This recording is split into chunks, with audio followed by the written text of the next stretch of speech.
correct because it's an anomaly, but it has always been like that. Then the last system, the VAS, it registers everybody who is within the borders of the country and came through a visa. And you are aware that we've got 17 visas or permits. Any one of those who came, whether it's a tourist on a tourist visa or relative work visa, you'll find them on VAS. Now let's come to Thabo Bester.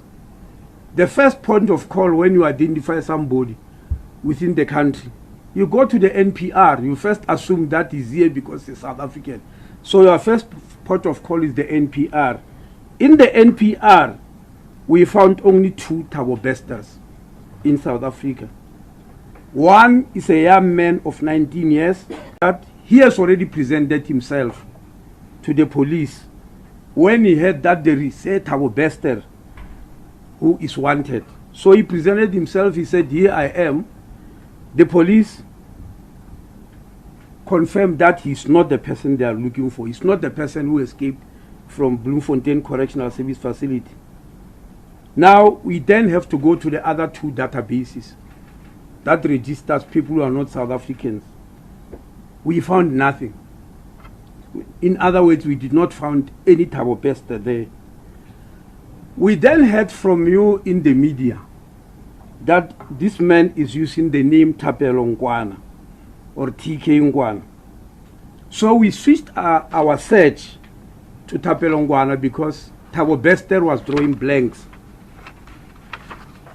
And our system revealed 16 Thapelo Ngwanas on the National Population Register. But none of them fitted the picture of the man who escaped from prison. We say none of them fitted because we have got their photos in the National Population Register. As we put their photos and fingerprints and all that, we didn't have to go to fingerprints. The photos were just clearly showing this is not the man that we are looking for. I must tell you that we were stuck. We were very stuck. Even the name of Thapelo Ngwana, we went back to the NIIS and the VAS, and we found quite a number of people from Malawi, from Lesotho, who are calling themselves Nkwanas. Others write with a W, others with an O. We searched all those, and none of the pictures that appeared fitted this one.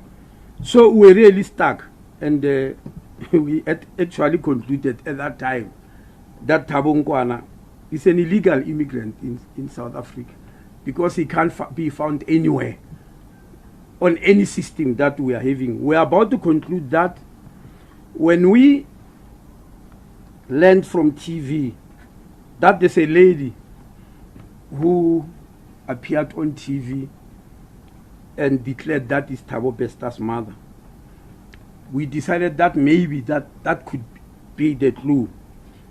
We paid her a visit, and indeed, we paid her a visit to Home Affairs. Indeed, she insisted that she's the mother of Thabo Bester.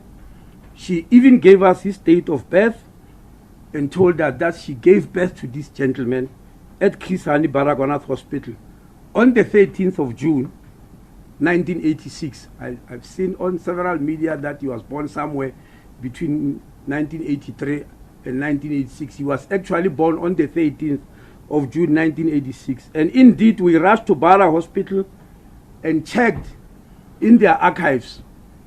And what this lady told us is true. Thabo Bester, if you go to archives in Chris Hani Baragwanath Hospital, you'll find him in the labor ward of the hospital. The date on which he was born and who gave birth to her and all that. So Thabo Bester does exist actually as Thabo Bester. And the mother in the records at Chris Hani Baragwanath Hospital was recorded as Macy Bester.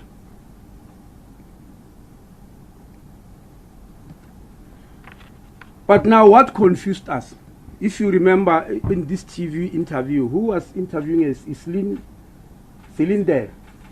Yes, she said she has got 4 children, including Thabo Bester. When we went to the National Population Register, indeed the 3 children were there, but there was no Thabo Bester. And so when we visited her, we had to quiz her about this issue.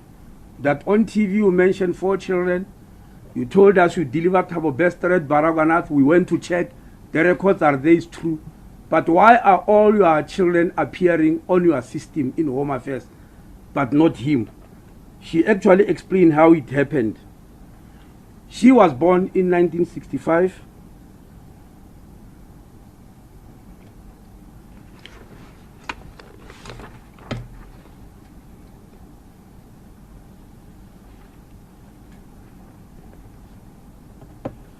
To a lady whose name was Magagule, not Bester. Maybe let me not confuse it, because we actually were able to develop a family tree here to show who is who, because fortunately our system, our national population register does try. It's not perfect, but it tries to draw a family tree for any individual who registered there, for the simple reason that on your birth certificate we try to write the name of your mother, the name of your father, and then your name. So once we write them, the system will take the name of this child on the birth register and put you in your record as a mother. In other words, if you have got record with us on the National Population Register, the day you register a child, in other words, take a birth certificate for that child, the system automatically pushes the name of the child under you. And that's why we're surprised why Thabo is not under and the mother. Now, the mother, yes, not the mother, the grandmother of Thabo, who gave birth to Thabo's mother. As I said, Thabo's mother was born in 1965. The grandmother was born in 1938. And she was a Bester also, because on the family tree, the Thabo's great-grandmother was a Bester. It was Elena Bester, who has since passed on. So the mother was a Magagula. Not a Bester. He was a Bester before, but when she got married, she's a Magagula. Now the mother said, in her own words, she said Magagula was working as a domestic worker, and the employer refused permission for him to go and register. I actually spoke to her yesterday. It was heartbreaking because she was very angry. She said some of us can wake up our mothers, and because she believed the mother was taking care of, as she said in her own words, she loved white children more than her own children. She was not aware that it was apartheid employment, where as a domestic worker you have got no rights. But the mother never took her anywhere near Home Affairs. So Thabo's mother herself was never registered when she was born. In other words, she had no birth certificate, she had no ID, she had nothing. Until when she was 37 years. That was in 2002. She then, in 2002, her mother, this lady who was working as a domestic worker who didn't register her, she passed on.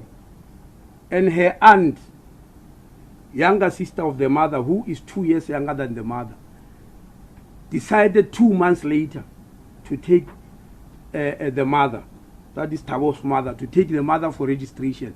She was already 37. In other words, they did a late registration of birth. And I'm sure you are aware, we have spoken about it, how tedious a process is, late registration of birth. So Thabo's aunt, who is still alive, is a Mabaso. This Mabaso came from there. I told you Thabo's grandmother was Magagule. But Thabo's mother's, mother was Magagule, who was Thabo's grandmother, in other words. But her younger sister, who is still alive, is a Mabaso. Now, when this lady died, Magagule, Macy Maria, who gave birth to Thabo, was taken at the age of 37 to Home Affairs, and she was then registered there as Mabaso. In other words, she took the same name of the person who's registering her She forgot about being a Magagula or being a Bester and registered herself as Macy Mabaso. But when you go to Baragwanath 37 years ago, she's Macy Bester. But she took over. In other words, she forgot about her mother and all that and took over her aunt's name because the aunt was the one who was registering her. So she then got registered. She then decided here and there that since I'm registered, let me register my kids also. And she registered them under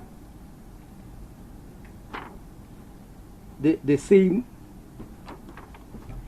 name of the aunt, under Mabaso. All the 3 kids which registered, they suddenly became Mabaso, no longer Besters. And that's why some of the things got lost. But she registered them, they got their birth certificate, they got their IDs. Now the question is, why didn't you register Thabo? She said, no, it was 2006, Thabo was 16, he had disappeared. That's the first time, that's when he had disappeared. And nobody knew where he is, and that's why the mother could not register him in any way. But she was able to tell us the school, which because when we met her, she insisted that Thabo passed standard 1. Obviously, we were very curious how a standard person passing standard 1 can juke doctors and all that, you know. Anyway, I also belong to that profession, so I was a bit jealous and shaking how a person who passed standard 1. But the mother insisted that as far as I know, he never went beyond that. We did go to the school which Thabo attended. It is in the south of Johannesburg. Lyre School, Danny Theron. Yes, indeed, it's true. Thabo registered there on the 14th of January 1997 without any ID, without any birth certificate. They just registered him with the date of birth, which is correct. 13 June 1986. It corresponds exactly with what is in the labor ward at Kisani. And it's true, as the mother said, and left that school in 2002. Now, this year, 2002, is very significant. It's the year at which Thabo left the school. But it's also the age at which this grandmother died, allowing the aunt to register the grandmother. So it's true Thabo left that school in 2002. He was not in grade 1, as the lady was said. He was in grade 5, which in the past is called standard 3. So you can forgive the mother for mixing things up. She's an ordinary woman. Thabo went up to grade 5. There's no other indication that he went to any other grade since then, because he disappeared from the school. But it looks like from the mother, he disappeared only in 2006, 4 years later. The mother then